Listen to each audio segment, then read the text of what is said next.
like to acknowledge Mayor Al Fernandez, Mr. Alex Pinay, Dr. Margarita Nabuan, and of course, Commissioner Monchito Itay. Thank you for coming today.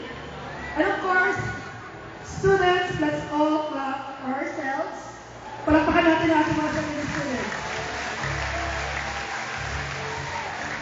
You know, first and foremost, kami sa Media Youth ay nagpapasalamat na nandito ang napakaraming mga schools, colleges, universities, lalo na rin yung mga educators, teachers, instructors from elementary, high school, and colleges for taking time to be with us today and hopefully until tomorrow.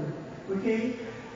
Media Youth Events Management, which we represent, is a non-government organization, first and foremost. But what we would like to accomplish with this ICT Congress is to make sure that we, from the Guban City, we from Pangasinan, and we from Region 1, will take advantage of the opportunities, of the great opportunities that 2008 and the next few years has to offer in terms of information and communications. That is why our primary target for this Congress are the students. In a few years or even in a few months, the students will be professionals in their own rights, making their names in information and communication sector. What we would like to achieve here is for our professionals, you students, to not just go abroad or go outside of Region 1, but what we would like is for you to practice what you learn, your expertise, your knowledge, your technologies. We would like you all to be able to practice them here in Region 1, here in Pangasinan, here in Taguban City. Why? Because the opportunities are here. It is up for us to make it.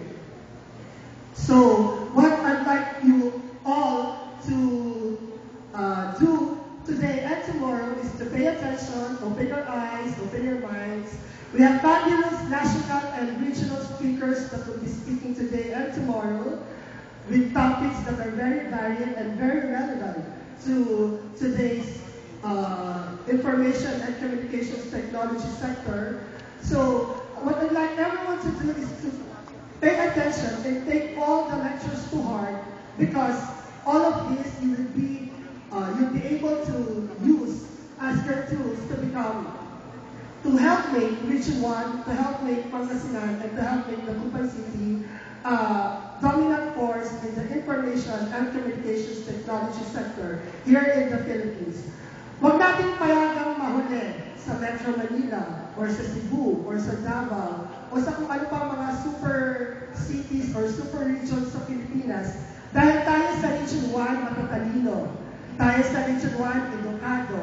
Tayo sa Region 1, magagaling ang mga eskwelahan. Tayo sa Region 1, magagaling ang ating mga leaders. Okay?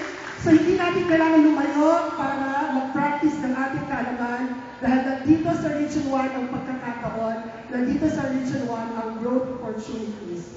So ladies and gentlemen, once again, palakpakan natin ang ating sarili.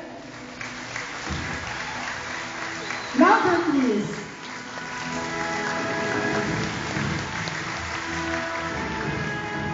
Bakit natin pinalakpakan ang ating sarili? Because we are taking the first step to making sure that Region 1, La Union, Pangasinan, and Taguban City will become now and in the near future be the center for information and communications technology. So magbibitaw buong araw tayo today and tomorrow. So thank you everyone for coming and enjoy the rest of your 2-day seminar with us.